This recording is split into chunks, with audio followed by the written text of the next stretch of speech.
It is Midweek Extra. It's John Gibbons, and I'm joined by Ian Salmon, by Adam Smith, and by Phil Blundell to talk about last night, whether we like it or not. We're going to do a little bit on transfers as well and the current state of play there. And then we're going to look ahead, if that is the word, to Fulham in 2 days' time. So there we go. The game's coming thick and fast. The action did not come thick and fast last night.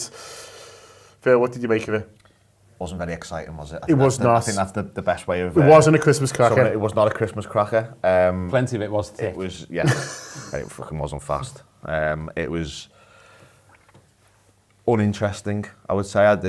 You went into it watching, thinking this is exciting. I'm enjoying watching this.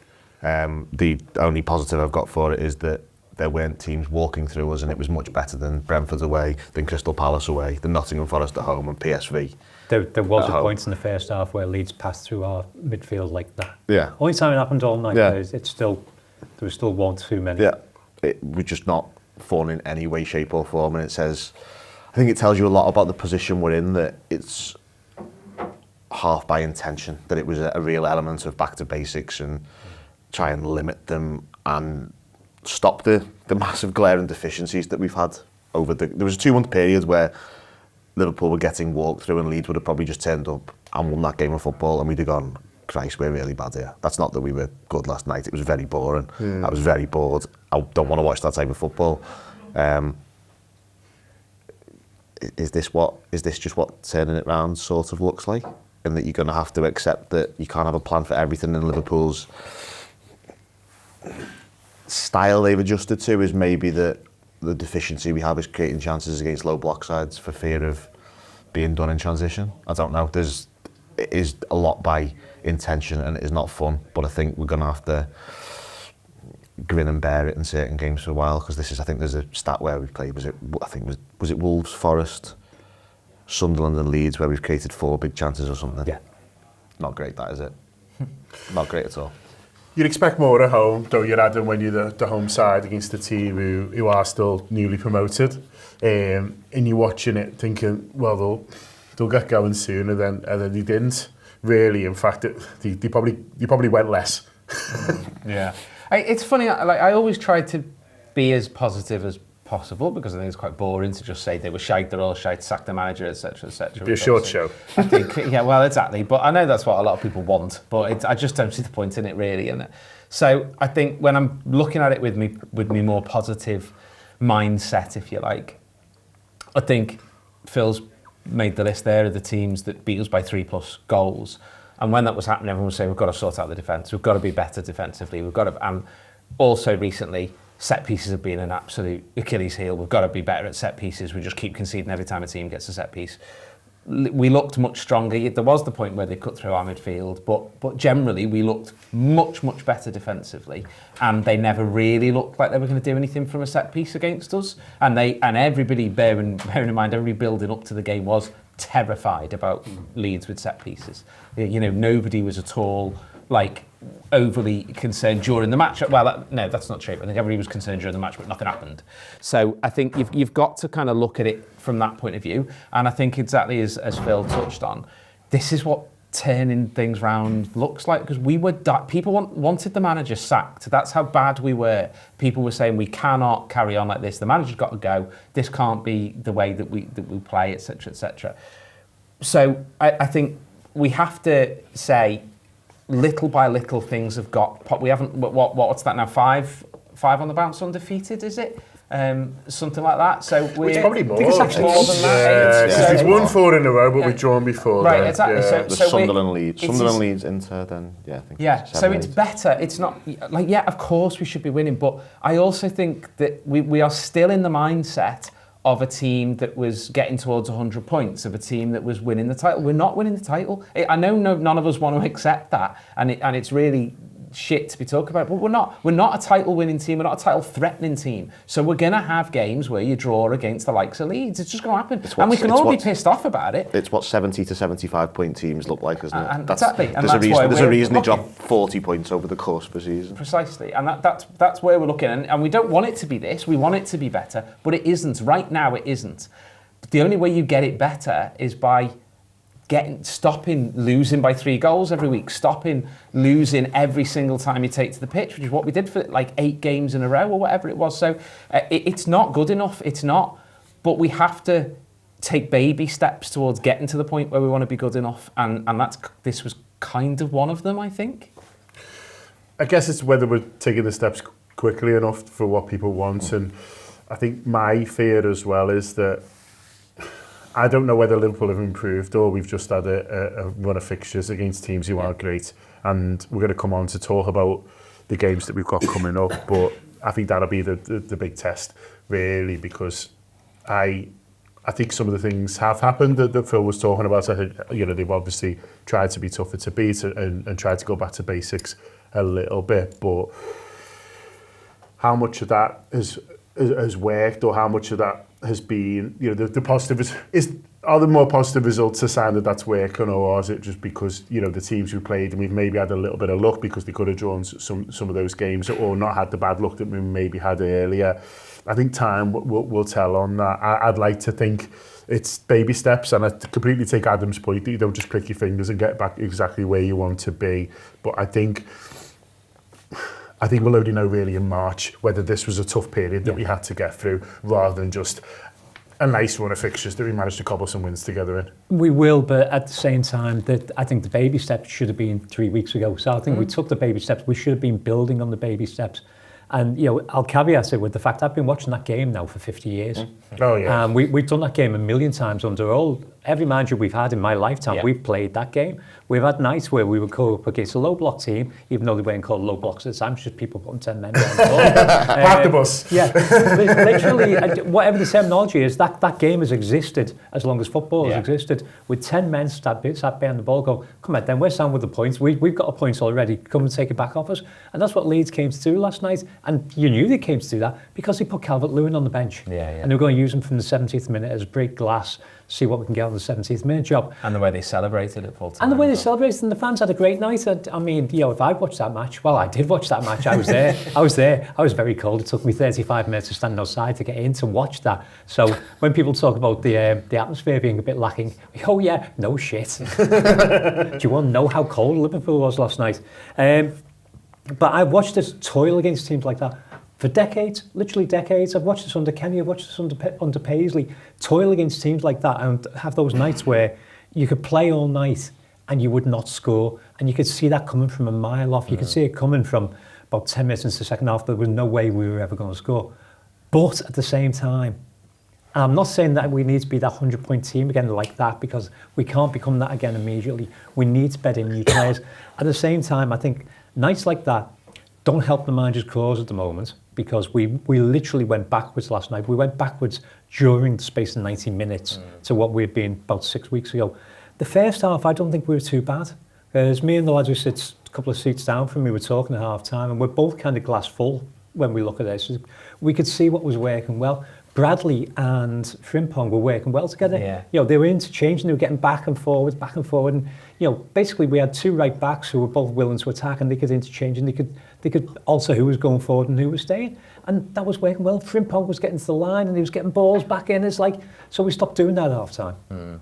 It's like, well, why was that an instruction? But on the left, Jones was linking really well with Wirtz. So you could see that there was movement there. I thought the game, as good as Andy Robbo was last night, and I thought he was good, the game cried out for Kirkhouse for that shape. I thought he would have been perfect for it, because that's what we need to be at the moment. And Robbo needs games, and Robbo was a great servant, and he needs to be playing at some point. But I thought it cried out for Kirkhouse. And the first half, you look and go, well, we're creating little moments. And, obviously, there was a blatant penalty. And a red card as well. That would have been a red card as well. Even though it was a penalty, it was because he had no attempt to play the ball. He's holding him for 20 yards. It's ridiculous. Pulls him all the way through the penalty area. And just because Ekitike stays up and tries to do the right thing, he doesn't get the pen. Everybody else in the league is going down at that point. Maybe you should just go down now. Maybe you should just cheat. I don't think he would have got the penalty if he'd gone down. No. I don't think he would have got the penalty. No, he wouldn't, because it's Chris Kavanagh. That's what Aristotle said. He was there was no fucking guarantee. The referee was garbage all night. The referee was given any time while their players sat down with cramp, he stopped the game. The thing that is annoying me at the minute is when one of the players goes down, they don't bring the physio and they go, oh, he's all right, which means they don't have to go off for 30 seconds, which means they can just have a sit down. That Well, who was it who were really good? Sunderland were incredible at it. Yeah. Leeds were good at it last night. And they've obviously sold this thing where people were going to stop people from faking injuries because we make them go off for 30 seconds, fine. And you can get people like Gary Neville. You get people like Gary Neville on the television complaining about it, going, "This is a stupid rule, blah blah blah." It's not a stupid rule. It makes perfect sense. It's very clever. Now we've gone past that, where people are having to sit down and going, "I've had a bit of a knock, but I'll be all right in 10 seconds. Ref, just give me 10 seconds, I'll be all right." It's a bit cramped. And then they go, "Oh," and then they get back up, and the game's been stopped for 35, 40 seconds with no all penalty. momentum has stopped at that point. It's ridiculous. There was one of them where we had the ball, and all of a sudden he gives us the ball back in our own half, which is where we had the ball, but they've reset. Yeah. And all of a sudden they had 4 men behind the ball. You're not able to sort of set up an attack and open play because you're effectively starting the game again at a set piece. And I thought the referee was giving little stupid fouls. Like, it felt like if a big man went with one of our little fellas, he was allowed to do what he wanted. Yeah. If one of our big men went with one of their little fellas, he was getting a free kick. Yeah. And it just felt a bit like, pick one or the other. What was the mad drop ball about in the first half? The ball burst. Did it? Yeah. Oh, amazing. Oh, it's just like Sunday league. Even the ball thought it was too You could hear it from where I sit burst. Fantastic. Yeah, it was mad. Did you want a metaphor? But yeah, so I thought the first half we were actually pretty good, but the second half was garbage. We came out and we did nothing. We just retreated and we went back to where we were 6 weeks ago. And that performance in the second half, there was no spirit, there was no thrust, the speed. They're playing with a lot of fear. They're playing with a huge amount of fear. But we've just won games. The fear should dissipate a little bit, and what you've done in the first half should help you know that you can get behind this team.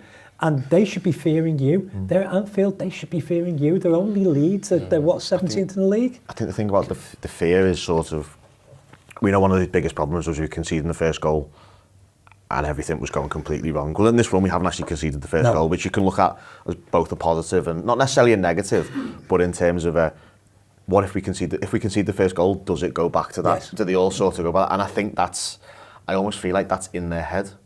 So, and they're now scared that they'll concede the first goal because then they'll become scared they'll go wrong. And the longer the game goes on, the more of a problem conceding that first goal is, because you have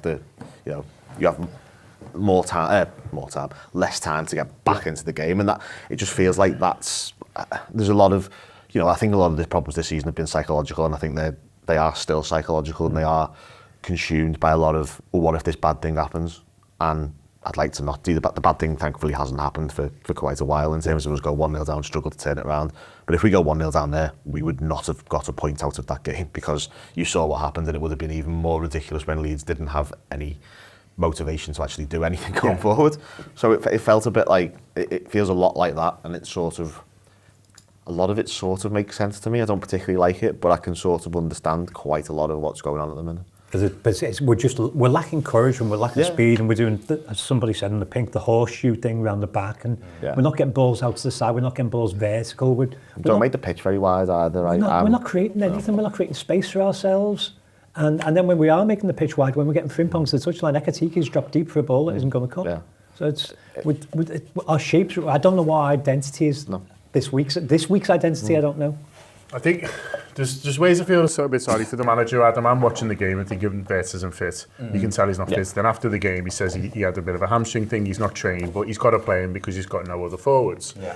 So with Gakpo not being obviously right to start, with Isak being out, with Mo Salah sort of being away, and him not wanting to pick Chiesa or Rio from the start. Now listen, he did pick Chiesa from the start last game, but I think, I'm watching it thinking Vert isn't right, and he's made a big difference for us recently. So the Florian Vert we had against Wolves, if he'd have dropped him into that game, we would have been more creative. We would have, just sort of looked better from an attacking point of view. And so I feel a little bit for the manager in that, we're forwards down in terms of numbers, and you look at us and think, well, basically what I'm saying is if he had more attacking players available to him, we would naturally have more attacking threats. That said, after the game, and I don't put loads of stock into into post-match press conferences, because I think, especially this manager now, he's just saying stuff and getting off. Like, I think he's realised that if you give him too much, I've tried to talk to you about football, and you're weird. Yeah. So I'm going to stop. Really. I've explained things and been basically criticised for explaining things. Yeah. So I'm gonna stop talking about football to you people because there's no goodwill. So I'm all right with that because he's right. Yeah. But at the same time, when he's saying after the game, well, everyone wants us to move it quicker, including me. And then he's also saying, we needed more men in the box. I'm thinking, well, like, isn't that the kind of things that you talk about before the game? And I don't feel at the moment like listen, the teams are cobbled together. And the teams are, at the moment, he's like, well, who's fit? How do we get 11 on the pitch? And so you're never going to be perfectly fluid. But little things like men in the box, like, Szoboszlai, who's been here, there and everywhere, like, I just don't think, why wasn't he just told to get in the box and support Ekatike? Because it doesn't look like he was, because he was very deep and he was almost kind of like, I don't know, doing McAllister's job. But, you know, you've got a lad there who's an attacking midfielder, and you're thinking, well, why, you know, I sort of feel like some of this stuff is his job to sort before we go out there, really. And you never know what game you're going to get, but men into the box, and Ekatike, if I want to be critical of him, and I think he's a great player, he's not on the penalty spot enough. No. And so he likes to drop deep and all that, and that's great. But it takes a while to master this kind of thing. You know, a lot of forwards do it later, but it's great that you want to link up, and we see the benefits of it against Wolves. This is a really long question. Don't worry about it if you can't remember the first half. Can't remember the match anymore. What was the score? You know, we see the benefits of it against Wolves when he sort of pulls in, and so I want to have my cake and eat it a bit with Ekatike. I want to have all that, but also at some point you just need to get, you know, when the ball's wide and Frimpong's looking up and there's literally no one there because Ekatike is like waving to him just behind him. It's a bit sort of mad. But also, if you've got other players there, they need to be doing it. And when you've got Frimpong wide right forward, who's not going to be doing that when the ball's sort of left-hand side, and you've got Wirtz who just wants to tuck in and do nice things, and it's all very lovely. I think it's sort of on your midfielders, and I don't think they were instructed to do that. And I don't really feel like they've been instructed to get the ball forward quickly. And so when the manager's pointing those out as faults after the game, I'm a little bit like, well, we should have been more ready to do that. Sorry. What was the question?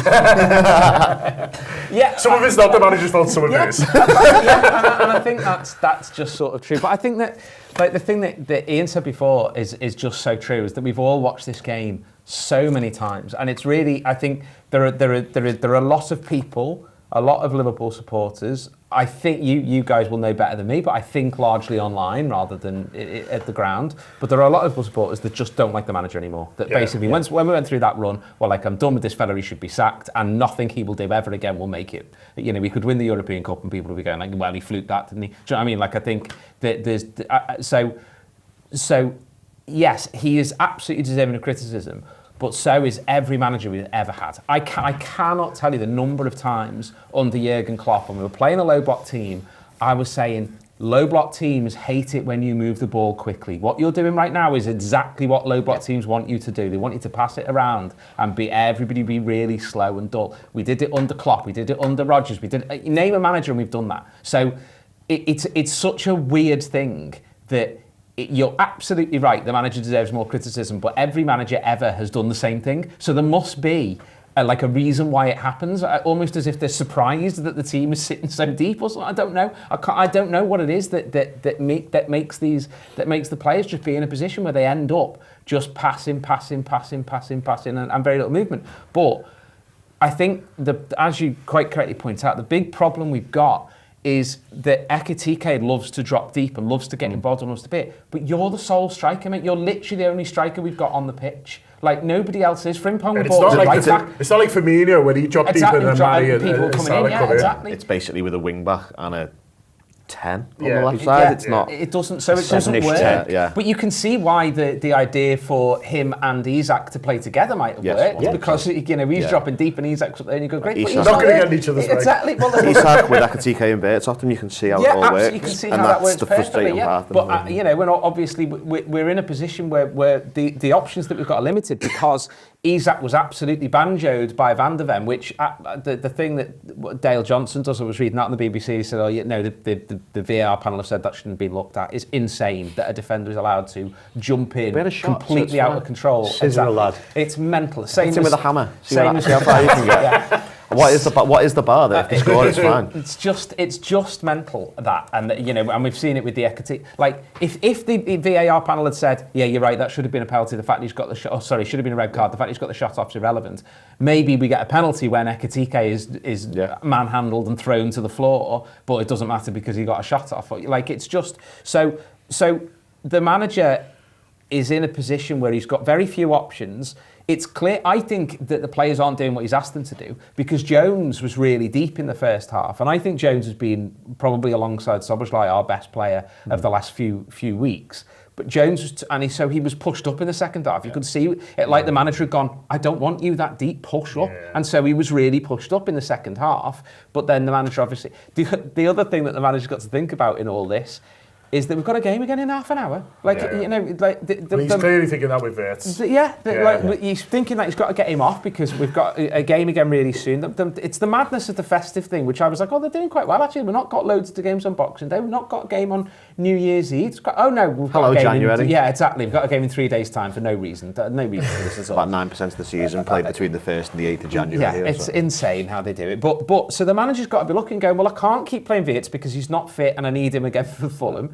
I can't keep playing Jones because he's been our best player, and I need to get McAllister minutes as well because one of the criticisms that I thought was really fair on the post-match show was they were saying all the subs were like for like. But the manager kind of had to do that because he needs to keep those players fit for the game we've got in half an hour's time. And also because that's all he's got. Because that's all he's got. You have any choices. Like Ungamoa looked exciting, but I don't think anybody really wants to see him from the start in a game against like a team like Leeds that we know is going to be physical, know is going to be agricultural. You don't want him playing. So it's one of those things where nobody's done well. Nobody's done right, but at the same time, it's a little bit unfair to criticise anybody. Do you know what I mean? Do you know what I mean? Like, I sort of feel like everybody is deserving of criticism, and no one is deserving of criticism, apart from maybe the referee and the Premier League for the way they've organised the fixtures. I'm intrigued by the ratings yesterday because I don't know what number I would have given anybody. Because I feel like no one played particularly badly, and no one played particularly well. Frimpong was probably the best. Yeah, it was just very, like, talking about sort of setup, I really struggle with Szoboszlai in games like that where the teams come with a low block. I just don't think I think you suffer because he doesn't move the ball particularly quickly. There's no real craft and guile around the box. And it feels more a McAllister game. He's an open space footballer, Szoboszlai, isn't he? And you put him into that kind of environment, it just doesn't feel like it fits, and everything's a little bit... Safe's not the right word in terms of how he uses the ball, but he's on the edge of the box and there's no sort of, I'll try this through ball. There's a lot of... He needs to game rounded to be dynamic, doesn't he? Exactly. It's slow pace where you sort of need to be in tight spaces and a little bit... And clever's not the right word, but sort of... Cute. Cute is probably the better word, and I just didn't particularly like that. I'm looking at Fulham and Arsenal thinking, they're Szoboszlai games. Yeah. It felt like there was a little bit more around the box against Wolves when he wasn't there.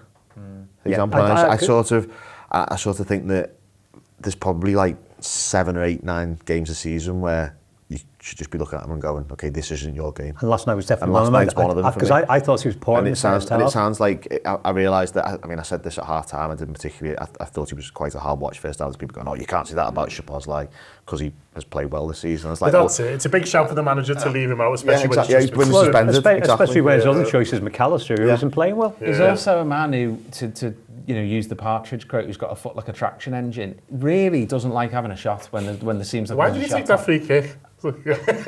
Like the one the Birds put into the wall. Oh, yeah. And like, it's quite close though, I suppose. I was crying out. Were you looking at the top corner, John? Well, I was eyeing up that far corner. No, I was thinking about the one that Gerrard used to do when someone would back heel it. I thought Van Birds was going to do that, and then Szoboszlai just walked away, and I was saying, no, absolutely not. But no, that was, I thought, well, this is what he's on the pitch for, like you said. Having a shot, having a free kick, doing those things. But he's got such a good, powerful shot on him. And yet there'll be times when he's running on and you're watching thinking, that's where you have a shot. And he's not. And but then you see, then... But also there's games where if you have some shots on the edge of the box, most shots on the edge of the box are a bit crap because they've got a low XG, they've got, they'll get blocked, they'll maybe go behind for a goal kick. But at the same time, if they think you're going to shoot, they have to react to that. If they're reacting to that, they make space somewhere. So maybe just throw the odd long shot in every now and then when you're chasing a game in the last 25 minutes. I don't really like them as a concept, but if they sort of change the way that they defend against you, maybe have a look, and also they could just go in as well. Yeah. Let me tell you about a man called Cody Gakpo, because boy does he love a shot. Only had one yesterday, you know. I know. Well, It was within about 60 seconds of coming on. I said on social media, like, if you're finding this game frustrating, then just you wait till Cody Gakpo comes I liked it when he went, Kirk, is he coming on? And he went, yeah, you know, Wick Gakpo's off. Exactly. If there's a game crying out for him, as Ian said before. We're going to throw him on with the lad who doesn't pass to him. Yeah, exactly, yeah. But And then he passed to him twice, and I was like, why have you passed to him? Why have you passed backwards to him? So he's got to turn around and go to the centre-back. Mate, He's just getting the numbers up so he can pack it in. Yeah. Look, honestly, did it 7 times. 7 times did the gaffer. Yeah, it might have been 3 of them before we came on the side. He lost the ball 4 of them because I played him into trouble. Yeah, exactly. But it was all right, I did it. It was sort of made me laugh. I don't know, where else are we going on this? I think it is just hard, isn't it, Ian? And like you say, you're waiting half an hour to get into the ground. Yeah. It's freezing cold, and then when you're watching his diet, and then you get home, and someone online goes, "Oh, the atmosphere wasn't very good." And that sort of always makes me laugh. My lad almost fell asleep. I mean, he's 6. I don't blame him. I think it's probably only the cold kept him awake.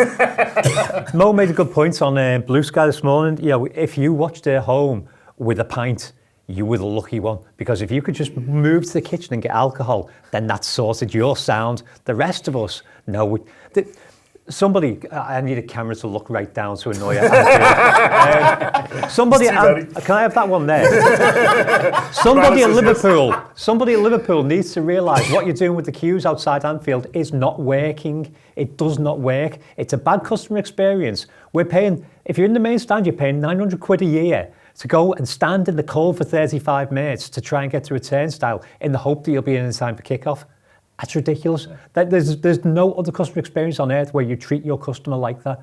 And everyone's talking about this being industry standard for everywhere. Well, if it's industry standard, get better at doing it, because what you're doing at the moment, if the queue for the main stand is going down the stairs of the main stand, you're doing it wrong. Stop being crap at it. If it helps, I was really warm. Oh, I'm so... You're so glass half. There was an empty seat in front of me to the left of the way the wind was blowing. Oh. And I was like, can someone not just be sat there? Yeah, that pisses out of order. Honestly. Somebody really tall. The seat was actually, the empty seat was about 4 seats that way, and they'd all moved down one. And I was not happy, to be honest. It was blowing up right on my legs. It wasn't the best, John. But yeah, so it was cold and it was miserable, and it's just not much fun to watch at the moment. Yeah, so what are you going to do? Fucking do the conga, you know what I mean? I mean, that might have warmed you up. That was big. I had to stand up then though, John. Oh yeah. I was like, one thing about me in the lower centenary, or whatever you want to call it these days, is it's compact. Yeah. And you're in tight. So you can kind of huddle in and just... When there's not an empty seat in front of you. Yeah. Okay, so Semenyo's not coming, Phil. He looks like he's off to Manchester City, which is a little bit of a shame, in that he would have been quite good. But I'm not going to say... He's fast and kicks to the goal. Yeah, you could have done with him last night, but I don't think they necessarily would have got him in time. The Gay situation is quiet enough to think it probably won't happen in January. That's looking like he's going to still stay for the rest of the season, but you never know. But we've been linked with an Ecuadorian centre-half that you know absolutely loads about. Pushing it. But in the summer, when we do the transfer committee game, Neil introduced a rule this year where everybody could add one person, you could have a discussion, you could add one person that wasn't on the list, and I wanted to add him. I was vetoed, by the way. Who by? Paul Senior. Oh. He went no. And I was like, why What, not? to buy him or even just to have him on the list? Just to put him on, I couldn't even Couldn't even discuss him. I want him on the list, and he went no. And I was like, why? Good centre-back. He's a ball-playing centre-back, wins his battles. Seen a bit of him in Bruges in the Champions League. Quite like what I see, I think. Ecuador, he plays for Ecuador. They're going to have a pretty good defence when you actually look at their World Cup side. Is probably, when people talk about dark horses for the World Cup, I think they are probably going to be one. When you look at their back four, there's Hincapie, there's him, there's Estepinian. There's a few players knocking around there. Saicedo, obviously. There's a lot of players there who are like, oh, okay. These are able to play at a reasonable level. And he's 21. I think he's going to be pretty good. And it's sort of I quite like this kind of link. I think it's what Liverpool do well in terms of sort of the unexposed prospect. It's been nice buying the sort of the very top bracket of player, but I feel like what Liverpool do is identify these players, get them in and develop them as footballers, and I would be in favour of this because he's sort of the one that doesn't necessarily need to start straight away, but he'll add to an area that we are lacking in at the minute. All the links are from Ecuador, aren't they? I always think that's it. When the links are from the player's home country. Yeah, it's like he's told his brother. It's like Kirk. And he said, don't say nothing, and then he's fucking told everyone down the pub. It's like Kirk, it's like Kirk on social media over the summer, wasn't it, when he's just like liking every single thing, linking Liverpool to him. And it's humming, you'll never walk away when he was walking around. Got it on tattooed on his forehead like that. But these links, they sort of always feel a bit like right. I don't mean like right as in, I'm content with everything. I mean right as in, it just feels like it makes sense and the news is coming for a particular reason. They've got nothing to, they've got nothing to win from just linking a player randomly to a club in a different country, have they? So, see what happens with it, I guess. But it's something I would be definitely in favour of, I would say. I know you watch Bruges a lot, all the time. sort of famously. I don't know too much about him, I must admit, but the links are interesting, and another defender just would be nice. Yeah, it would. And look, I won't go over old ground again, but I have made the point numerous times that I am one of the few people seemingly that does not want us to sign Mark Gay because I don't think it's right for the LGBTQ plus community to bring somebody in that's done what he's done previously without any kind of explanation about it. So signing another defender makes that less likely, which I'm good with. But it's very, very clear we need a centre-back. That is evident. Phil is somebody whose opinion on footballing things I trust. So if he thinks he's good, then he's good enough for me. Fuck Paul Senior. I mean, that's a policy we can all get behind. I think we need to bolster things at centre back. And I think going back to what I said before about the manager, and he's definitely done some stuff wrong this season. I wouldn't say he's had a flawless season, but I think he will look at it and go, we had a really good lad in Leone, he looked great, and then he got injured. We had a striker who was just looking like he was starting to come to the boil, and he got injured. These It'd be nice things if all the lads we happened. signed for the summer could actually play a second together. Literally a second, yeah. Just so maybe it'll be in the Champions League final, like that team that. Only played together once, and it feels like a lie. Yeah, exactly. Maybe just do that again at the end of this season. But yeah, I think so. Yeah, I'm here for it. Yeah, it feels like a good profile, Yep. doesn't he? It's one for the future because of his age, and it's starting to think about, life post Virgil van Dijk and maybe some post Canate, but he's playing at a level now, as in, Champions League and international football, where you feel like he will be able to make an impact now as well. Yeah, he's clearly, once again, Phil knows a lot more about this than I do, and I'm completely sold on Phil's description of him. If he can head a ball in a straight line to another footballer, that'll do for me, because I'd like to see that happen from our centre-backs at some point, please. But he does look the right profile. He's the right kind of... I think the fact we're going for him, I don't think we're getting Gay. I think that's gone. I think all the whispers... I think he might be summer. I think he's still well better. Because at the moment... Because obviously there's the Canate situation. Everyone seems to forgot about the fact that his contract expires in 6 months. Including maybe him. Now that the Madrid thing's been killed, everyone's just completely forgoten about it. Because nobody else will want it. It's really funny. I mean, he's played better. It's because the Madrid thing got killed and he was like, what was the contract you offered? And we were like, can't find that actually. 50 quid a week, something like that. 50 grand per head, straight head. Straight If you had to go to the opposition, you've got to pay us 50 grand. It's a gamble. I think at the moment, all the reports, all the whispers seem to be the Gay's agent is touring the world going, we'd like a better deal than we were talking about in the summer, please. Fair enough. Which is fair enough, If you're not paying a football club £30 million, then he's entitled to ask for it. Then he should have the £30 million, then let's weigh him in. But I think we're possibly moving away from him by going for this lad, because it looks like you look at it and go, well, it's him and Leone going forward, then that's the future. If Leone comes back as he should come back, hopefully, if the injury's not a career wrecker, then that could be a partnership, because everything that's been talked about the last couple of months, people have been saying for a couple of months we should be looking at a lad at Bruges. And so he's playing at a decent standard. He looks like he's probably quality. I've watched nothing of him whatsoever, but I believe Phil on everything, basically, so I'm up for it. So let's get him in. And the Ecuador shirt's nice as well. Is it? Yeah, it's a nice colour, it's a nice yellow. It's a good song, the Sash one. Yeah, I was going to say, does his name work with that? One of my mates lived there for a while. Oh, yeah? Yeah. will he come on and talk about it? Probably can do. Probably he's not there for a few years, but he probably can do. Well, I'll speak to He can find someone in Ecuador for you if you want, John. Yeah. He's a journalist, so he probably can. Rob Gumman once said to me, do you know what my favourite type of Anfield Wrap show is? And I said, go on. He said, it's when you talk to some Biff about a transfer. So if you can find me an Ecuadorian Biff, to quote Rob Gumman, I think they're all fantastic, all these people I speak to. Highly qualified journalists. The words of Rob Some of them Gutman. are, yeah. Not everyone at the Anfield Wrap. Exactly. But if you can find me some Ecuadorian Which is a Biff. sentence that needs repeating quite a lot of the time, in fairness. If you want to talk to Biffs, I'm here all the time. Yeah. Well, I mean, we've got our own Biffs, and they're Always great. available. But Rob prefers the other Biffs. He prefers the outside Biffs who are going to tell The us. transfer Biff. Yeah, who are going to tell us. That's what Rob loves. As I say, we call them something different. Something more professional. Exactly, yeah. Harry esteemed experts on this player that we've been linked with and probably went by. From a niche part of the world. Yeah, but we are going to buy this fella. So there we are. Are we We going are, to get... fucking hell.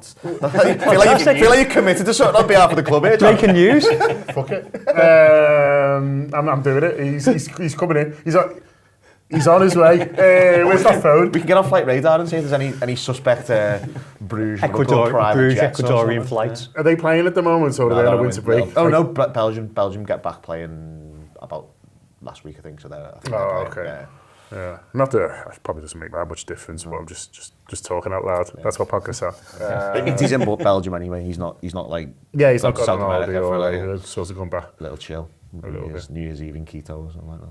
Think they'll do anything else apart from the defender they'll have just signed? I think they've got to look at attacking options. I think they've got to have. I think last night was a really good example of that we just don't have anything. I think they must have had an idea of what was going to happen attacking wise, given the Salah situation. Anyway, given the Gakpo thing, and I can't. They have just given Gakpo. Gakpo. Freudian slip. They've given Gakpo a new contract. They're the words of Ian Salmon, not anybody else. Nobody else. To clarify. And it was inadvertent because I actually like Gakpo a lot of the time, but they have just given him a new contract, so I don't think he's going. I was going to say a new name. I gave him a new name. Cody Gakpo should be our fifth best forward. Yes, Yeah, 100%. And so I think there is a world in which they will have had targets, and maybe it's a matter of trying to bring them forward. Obviously, it's never easy to do because teams don't want to lose players, especially if they're doing. But like the sort of teams that you will be trying to buy players from are likely to be doing well in the competitions that they're playing in, so they won't want to lose players that are good enough to go and play for Liverpool. But I think that we have to look at exploring forward options. We just have to. Because Isak is basically out for the season. I think we'll be surprised if he's back before, maybe April at the earliest. And when he is, he'll need a pre-season Exactly, again. He'll need all that again. So he's not going to back to back. He's not going to come back in straight away. And Think how fit he's going to be. Next August, he's got to be He's going to incredible. score 63 goals in the month of August. There's only 2 games. 3 seasons is head up. So yeah, I think like we're without Isak. The Salah situation is bizarre. Whichever way you look at it, I think that's just a bit strange. What's going on there? There's no world in which Nguema is going to be starting any games on a regular basis. So we haven't got anybody really on the left as an alternative to Gakpo or Wirtz. I don't particularly love Wirtz out there. And Ekitike has been doing really well, but he can't play every game. And also he plays in a way that almost asks for a second striker to be playing alongside him. So I think we have to think about somebody who can maybe play across the front line. That means we can play him up front when Ekitike is going to drop deep. We can play him where Salah will play while Salah's away at AFCON. And because we all do need to remember as well, nobody says Mo Salah needs a good AFCON. He'll be great when he comes back. He's shite when he comes back from AFCON. He always is. So we can't be hoping that he's going to come back and suddenly tear the place up because he wasn't great before he left. So I don't think there's a world in which he's going to come back and look brilliant. So I think, that for me, we absolutely need to think about forward. They've shown though and proved in the past that although they will bring certain things forward. As they did with Diaz, as they did with Gakpo. Yeah, so they are willing to do that if they can, but also if they can't do the one that they really want to, that they'll wait, and they've shown that with other signings as well. And I wonder whether what's cooling on the Semenyo thing is because there's somebody else. Yeah, but if that somebody else isn't available till the summer, they'll just hang on with it like, oh no. And I also think now that they're backing us to get into the Champions League next season and thinking, well, we'll attack next year. I think that could be the case. I mean, I think if we were seriously looking at Semenyo, and we do seem to have cooled whether it be the payment terms that he wanted or whatever people are talking about, or whether he just wanted to go to City. I mean, there was talk that he would have preferred Arsenal in an ideal world, but who knows what players actually want. But if we're clearly not getting Semenyo, then there is a Semenyo-shaped gap in our plan at the moment because that was who we wanted. So there must be somebody else on the line.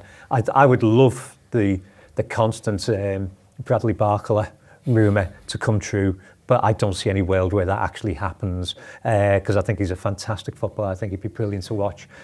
There's got to be somebody, but I do think that we're probably in a situation at the moment where we're going like, well, I mean, last night would have helped. If we'd have won last night, we'd have been a bit closer to third. We'd have been a bit closer to City in the end as well. But we'd have put a bit of a gap between ourselves and fifth, and it would have looked a little more sort of like, top four looks likely this season, and we have what we hold, or we hold what we have, and we go forward and we get our actual targets in the summer, and that might be what they're waiting for. But it's a dangerous game at the moment because we only need one more injury and we're absolutely buggered. Do you reckon anyone leaves? I mean, there's a few Kaiser links, isn't there? But I don't know how sort of real they are. I think people would only leave if we got others in. Endo, if we get a centre back in, apparently. Is that right? I was thinking about Endo with McConnell coming back off loan, because McConnell could just fill Endo's role. Yeah, the manager quite likes him as well. Yeah, because Endo's role this season has ultimately been not to be there. So you're not losing anything, are you? Yeah. So would it be interesting if McConnell plays against? Because then he has to stay. He can't go anywhere Barnsley. else. He can't go anywhere else if he plays 1 second for Liverpool. Is that right? Yeah, because you can't play 3 clubs in the same season.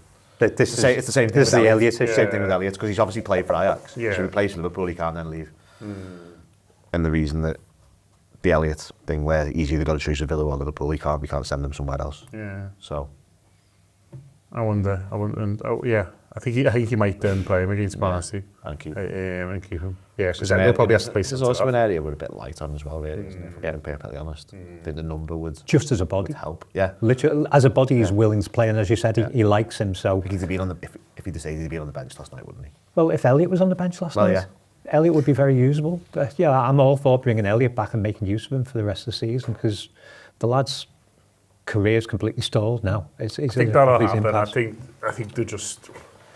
I think working out who's paying what. Basically, playing a bit of chicken, aren't they? Yeah, but I think Elliott will end up sort of coming back. We could do it. It would be nice to have him for Barnsley as well, but I don't think that'll happen. I think it'll be sort of later in the window. But McConnell's an interesting one because the manager really sort of talked him up. He obviously isn't playing at Ajax, but Ajax were a bit of a mess at the start of the season. Sacked the manager. Yeah, and I think it was probably just the wrong move for him. Like it was probably a little bit too high. If you're going to go out on loan, you better drop him down a touch higher than the Champions League. Yeah, they are. And on the Ajax front, if there's any way of getting Johnny Heisinger back in, could be transformational. Well, there is famously a coaching spot available now. Yeah. What you like on set pieces, John? Better than the last. Do you think they defended them any differently? They did, yeah. I thought they were. I thought the zone was near. The zone was in front of the goal. Yeah, and there was very much 3 men close to each other on the penalty spot, marking men. It did look different. So this sounds like it's a Virgil thing. I remember one of them broke down. There was the goal Wolves scored from came where Chiesa broke out the zone and had to go and close the short one down, and it felt like that couldn't have happened in the same way from what I was watching. I might be wrong, but it did look different. I thought. Yeah, I thought it looked different. But as you said on social media, in fairness to Aaron Briggs, it would have been nice to see what he could do in the job he was actually employed to do. I feel sorry for him. Because he's taking a lot of shit. He's probably not having a great time at the moment. It's a great example of if someone asks you to do something at work, just sit there and say fuck off. Oh, I do it all the time, honestly. Maybe that's why I feel sorry for him. I'm forgiving every fucking job under the sun here. Do you know what I mean? Imagine doing this like me.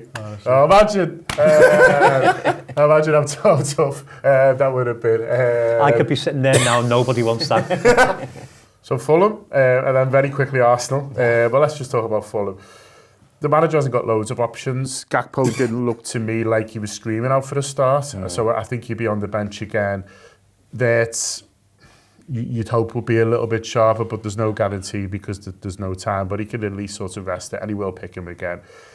Does he just sort of have to pick a same team again? You know, Leo and Gamoa's brighter off the bench, but it'd be a big, huge call to start him when he's barely even used him as a substitute. So, looking around it, he probably just has to pick the same team and just hope because it's an away game and because Fulham will come out a little bit more, then there's a bit more space. Do you agree?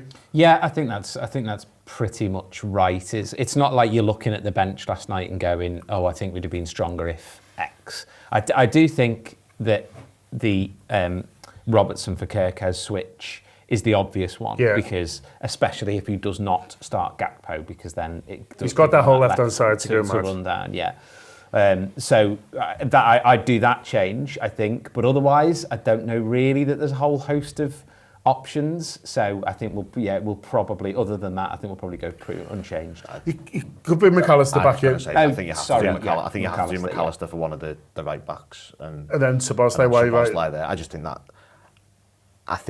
you maintain the solidity in the middle with a little bit more in an away game like that. Like this is I've talked before about Szoboszlai, but this is sort of more of a game for him. There is going to be more space. Given the right wing going to be a bit more. If Fulham aren't going to sit on the edge of their box and go 0-0's fine, then we know they're not going to do that. There's no point. There's no point. They're playing at home, they're all right. They've got a chance of European football if they win. If they start winning a few games, they are. I just feel that. I also feel that we probably looked a little bit better when we've played that team. Really, one right back, 4 centre midfielders, bits the creativity in the centre forward, and Kirk says, well, that feels like at the minute it's probably the best team we can pick from everything that's available. Maybe. Yeah, it probably is, and then it's just a case of who he picks at right back. He might just go with whoever's fittest, because they're both relatively... You could do 45 of each as well, couldn't you? Yeah, he could do, or he could just sort of, it's interesting he takes Bradley off. I wonder whether that's with an eye on Sunday and is thinking, well, this is one for Conor Bradley. It'd be harsh on Frimpong if he misses out, but he will get some time off the bench because, well, they've got about 5 lads who can only do 70 for the start, but also, you'll be able to make an impact from there. How do you see it? I like this idea. I like the idea of going with the 4-4-2 again. And I think one of our big problems at the moment is we're still trying to figure out where Wirtz plays. Because if you're playing him on the left, it's a waste of a slot on the left because he needs to be in the middle. But then you've got nobody on the left. So you're trying to do it with a full-back. But the full-back we chose for last night was the wrong full-back because he's not going to do that. But you need that solidity down the back. And if we were to start Ngamoa and Kirkez, then it's kind of like two lads who've never played together at all. Literally, you don't think had a second together. So that wouldn't make any sense. So this idea of a 4-4-2 and the idea of going back to where we were a couple of weeks ago with the four central midfielders playing across the four. It's like Arsenal with their 4 centre-backs playing across the back line. It gives us that solidity and gives Wirtz more space to play in. So I think that could be the way forward for next couple of games. Fulham, I'm worried about Fulham at the moment because, my feeling, and I've done no research to prove this, but my feeling is we struggle at Fulham. And then Arsenal terrify me. Yeah. Arsenal, they shouldn't necessarily, but then I think it's going to be a really hard game. But if they can go into it with a win from Fulham, then, I wonder whether playing away just suits us a little bit more at the moment. Yeah, I think, as I said earlier, I think the problem with the setup we've got at the minute is we can't. Low blocks are a real problem, and you don't really get many low blocks away from home, do you? I think you'll get one at Sunderland in about 6 weeks' time. Other than that, you will not get many. I mean, we had one at Burnley, in fairness, and we struggled with that, and that was before things started going badly, but it was still a thing that happened. I just don't think Fulham will do it, and they'll leave us with that little bit of space and a little bit of ability to sort of maybe hit them on a counter-attack and maybe make things happen a little bit. Similar to Arsenal, I do wonder if that watching us last night, that Arsenal game could be one of the most boring games of all time. Oh, I hope because so. they could sort of come into it. I don't know if anyone's watched much of Arsenal in terms of how their games are. The amount of their games where nothing happens for 35 minutes. No one has a shot. Yeah. There's so many of their games this season where you've gone and had a look at who's had shots and stuff on like 35, 40. But that's Arteta's absolute intention. Absolutely. And at the minute, it is also ours in some respects. Yeah. He's just doing a lot better There's than a we huge are. element of control. They've got the ability to go faster than we have, Yeah. which is, you know, sort of to be expected. But I do wonder if it just could be incredibly dull. And I'll be honest, this night, if we go to Arsenal and get an incredibly dull 0-0, I'll go, thanks, nice one. I won't be complaining about it like I was last night. So, let's just see what I'll be happens, I watching guess. the house. I'll be a lot warmer. I won't be whinging I over won't be that. in the house. I'll be It's fucking different freezing. context, isn't it? When you're at home, Like, especially in a game where you're expected to win. yeah, there is that feeling, regardless of form, Adam, and regardless of where we're at on this, recovery is a recovery. We'll have to wait and see. But back to basics.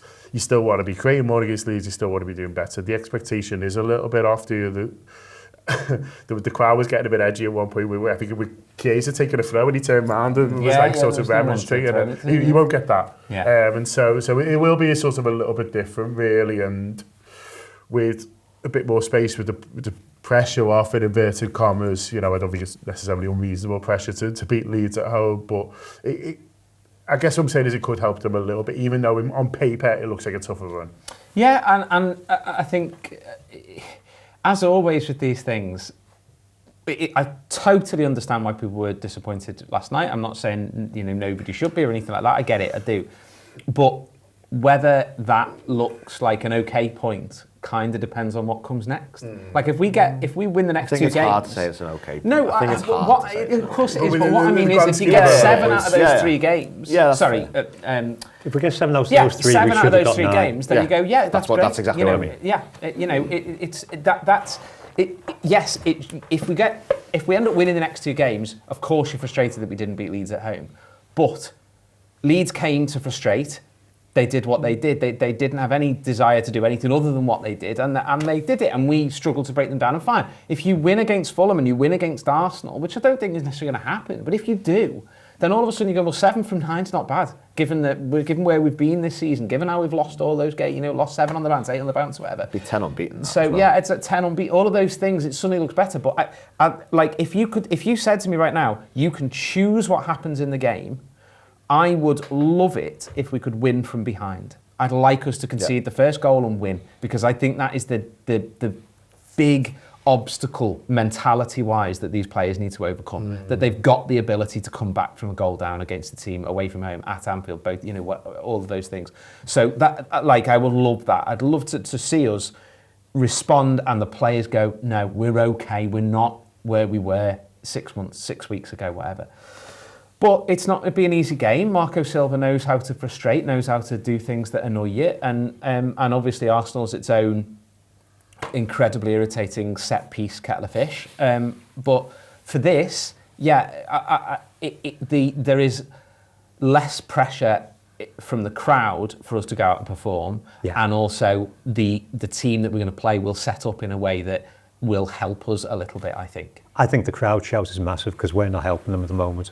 Every time anything goes wrong, and sitting in the main stand, I know this because we're very bad at this. Everyone's on their backs immediately. Well, that Chiesa throw, I think was it you mentioned one it was of me, the yeah. Chiesa, and they wanted him to throw it quickly, and to maybe Ngamoa, who was there. He was the last man. Yeah. If Rio Ngamoa loses the ball 70 yards from goal, they are through on goal, and people want him to throw him the ball. I'm like, I don't think that's the right thing to do. But people were like, just throw it to him, get it in play quickly as possible. There's no, hang on a minute, this probably isn't a good idea. Yeah, we're in the permanent state of panic. So. Yeah, exactly. They're the problem, it's me. To quote the great Taylor Swift. Listen, enjoy the game on Sunday. No, it'll be great. Fulham are going to play. We're going to enjoy that. That felt like it had nothing to do with the previous 10 minutes. John, I googled how cold it's going to be before. Do you know what it feels like temperatures at kick-off? -8. -5. No, that's silly. Right on the river. Honestly. It's like playing out there at the moment. They'll still be rowing. They fucking will, yeah. Yeah. Well, if you're watching, lads, wrap up warm. I'm talking to the players here. You wrap up warm as well, Phil. We're going to be doing post-match reaction straight after the game, audio and video, so it's a great time to subscribe. Gift subscriptions also still available, or you can download the app, have some free tokens, and then hopefully sign up from there. We'd love to have you. Also want to give a huge shout out to our live shows that we are doing this year. It is this year. Now we're in 2026. In February, we're going over to Ireland. Dublin's already sold out. The others are very close, I do believe. So if you want to come to see us in Limerick, Derry, or Belfast, I would hurry up. TheAnfieldWrap.com/TAW live. Also, we've got the Australian shows on sale in March. Really looking forward. Well, I'm not coming, but the lads are really looking forward to coming back to Australia and to New Zealand for the first time we've ever done a live show in New Zealand, in Auckland as well. So, yeah, get your tickets for those in exactly the same place. I do believe they're selling well as well, but we'd love to see as many of you as possible at those. I think that is everything. Any other business? Is that lad signed yet? Thanks a lot. It can only get better. Up the Reds. Thanks to Marlo and Andy. Up the Reds.